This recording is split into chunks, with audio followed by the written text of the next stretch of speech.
चलो अब बात करते हैं मोनिका मिश्रा के बारे में। भाई साहब, भोजपुरी फिल्म इंडस्ट्री में ये इस तरीके का डिसीजन ली है, इतना बड़ा डिसीजन ली है कि शायद ही भोजपुरी में इस तरीके का डिसीजन किसी हीरोइन ने लेने का हिम्मत किया होगा। और ये मोनिका मिश्रा जो है वो एग्जाम्पल सेट कर दी कि अपने आप से कॉम्प्रोमाइज करके काम लेना इनको कबूल नहीं है।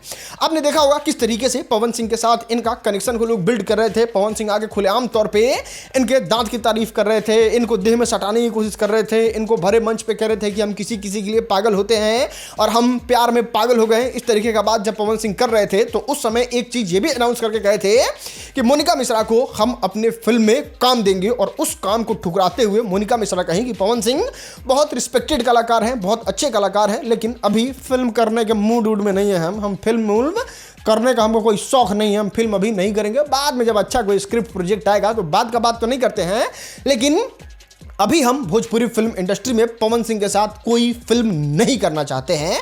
कुल मिला के आपने देखा होगा इंटरनेट पे मोनिका मिश्रा ज़्यादा पवन सिंह को भाव भी नहीं दे रही थी, क्योंकि वो हिंदी पंजाबी गाने पे बनाने वाली क्रिएटर है। लेकिन हो सकता है कि पवन सिंह जब फिल्म देने का वादा किए थे तो पवन सिंह ने सच में जाके डायरेक्टर प्रोड्यूसर से बात किया होगा। प्रोड्यूसर जब मोनिका मिश्रा से कॉन्टैक्ट किए होंगे कि आप हमारे शाहबाद फिल्म में हैं, तब उन लोगों को समझाने के लिए कि कोई हमसे कॉन्टैक्ट फिल्म के लिए ना करे, हो सकता है उस चीज़ के लिए वीडियो बना के सबको बता दी कि ना, यहाँ वो सब काम नहीं होता है, आप भोजपुरी में ही कीजिए। अब बात करते हैं पवन सिंह के नए नवेले गाने, जो मोस्ट अवेटेड गाना है उसके अनाउंसमेंट के बारे में। आपने देखा होगा पवन सिंह जो है वो भरे मंच से अपना नहीं रिलीज हुआ गाना भी मंच पे गा देते हैं, जिसका बोल इस तरीके से था, भगवान करस तोरा लइका के लइकी होके और फिर ओकरा उसने लइका मिले। इस तरीके का कुछ गाने का बोल था, जिसको पवन सिंह आके मंच से तो गा देते हैं। उसके बाद बहुत सारा लोग जो है वो इंटरनेट पे इस गाने को गाने लगते हैं। लोग इंतजार कर रहे हैं कि पवन सिंह की आवाज में इस गाने को सुनना है, क्योंकि ये बहुत अच्छा गाना होने वाला है। इस पे प्रियांशु सिंह आके अनाउंस करते हैं और बताते हैं कि ये गाना बहुत जल्द आने वाला है।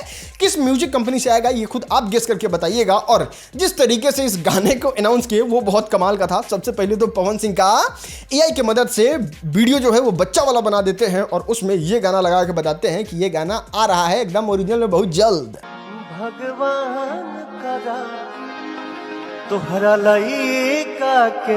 चलो दोस्त, अब बात काजल लखवानी के बारे में करते हैं। भाई साहब, दिन प्रतिदिन ये और ज्यादा डार्क गाना लेके आते जा रही हैं। अभी तो आपने डिफेंडर वाला गाना सुना होगा, भाई कुछ नहीं है इस गाने के सामने। अभी हाल ही में काजल लखवानी रिलीज की है भैंस चरवाहवा रे भैंस चरवाहवा, और गाने का धुन, गाने का लिरिक्स इस तरीके से है।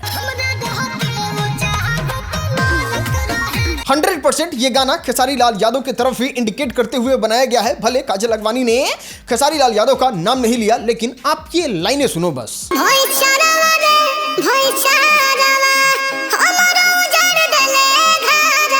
अब देखो दोस्त, सपोर्ट में देखो चाहे विरोध में देखो, लेकिन काजल लखवानी के गाने को रिस्पांस तो बहुत बढ़िया मिल रहा है। आप देख सकते हैं एक ही दिन में इस गाने को कितना अच्छा रिस्पांस मिला है। अगर इसी तरीके से काजल लखवानी अपना अच्छा सा प्रस्तुति देते चली जाती हैं तो इनको बहुत अच्छा रिस्पांस मिलेगा और ये बहुत आगे बढ़ भी सकती है। लेकिन आपको क्या लगता है, ये अक्षरा सिंह जैसा अपना बड़ा नाम कर लेंगी? क्योंकि अक्षरा सिंह के साथ एक प्लस पॉइंट ये है कि वो खुद से गाना गा पाती है। लेकिन यहाँ पे बात करें काजल लखवानी के बारे में तो यहाँ पे ये शिल्पी राज के भरोसे या फिर दूसरे सिंगर के भरोसे हैं। खैर, आपको क्या लगता है, मतलब ये स्टेबल हो पाएंगे भोजपुरी फिल्म इंडस्ट्री में या फिर खेसारी फैन?